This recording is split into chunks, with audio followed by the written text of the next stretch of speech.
Salut à tous, c'est un plaisir de vous retrouver pour un nouveau numéro d'Auto Hebdo. Attachez vos ceintures, c'est parti.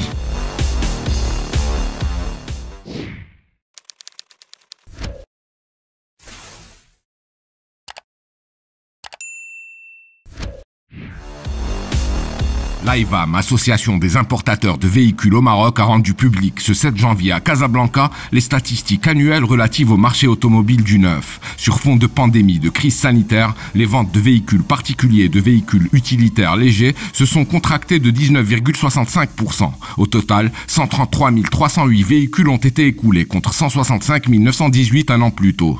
Tous les chiffres et tous les graphes sont à retrouver sur le site wandalou.com.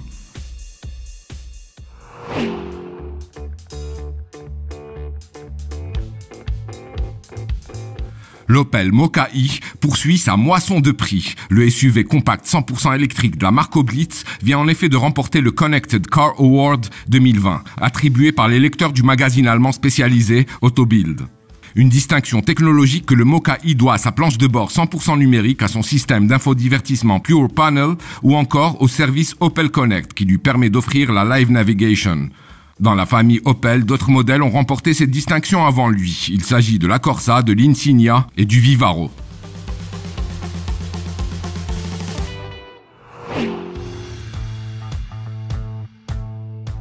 Sopriam, distributeur exclusif des marques Citroën, DS Automobile et Peugeot au Maroc, a procédé récemment à l'inauguration coup sur coup à Casablanca et dans la région d'Agadir de concept stores semblables à ceux inaugurés un an plus tôt à Rabat. Baptisé Experience Store, ces points de vente d'un genre nouveau accueillent les showrooms des trois marques françaises précitées, à savoir la maison Citroën, le DS Store et le Peugeot Store. Des showrooms pensés pour offrir une expérience d'achat fortement digitalisée.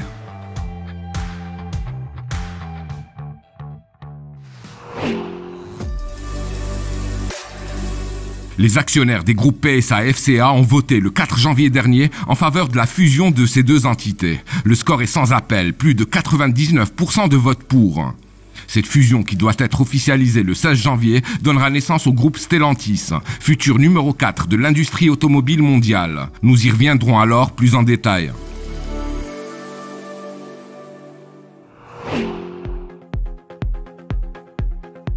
Hyundai a démarré en force l'année 2021 avec l'arrivée dans ses showrooms de la 8e génération de sa berline familiale, la Sonata hybride. Elle incarne le nouveau langage stylistique de la marque coréenne, notamment avec sa très spectaculaire calandre en cascade, mais aussi le virage énergétique dans lequel Hyundai s'est engagé ces dernières années.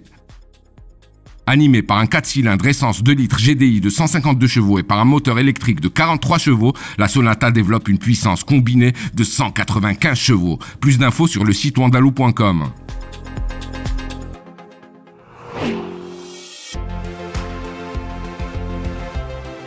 Mercedes vient de lever le voile sur le système d'infodivertissement MBUX Hyperscreen, évolution spectaculaire du Mercedes-Benz User Experience, apparu en 2018 sur la 4e génération de la classe A.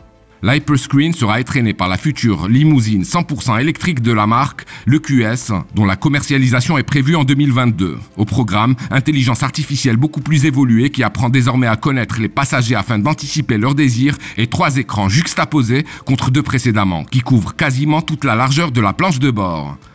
À l'écran tactile central et à celui qui affiche l'instrumentation digitale vient en effet s'ajouter un écran disposé en face du siège du passager avant. Quand ce dernier est inoccupé, l'écran affiche un ciel étoilé.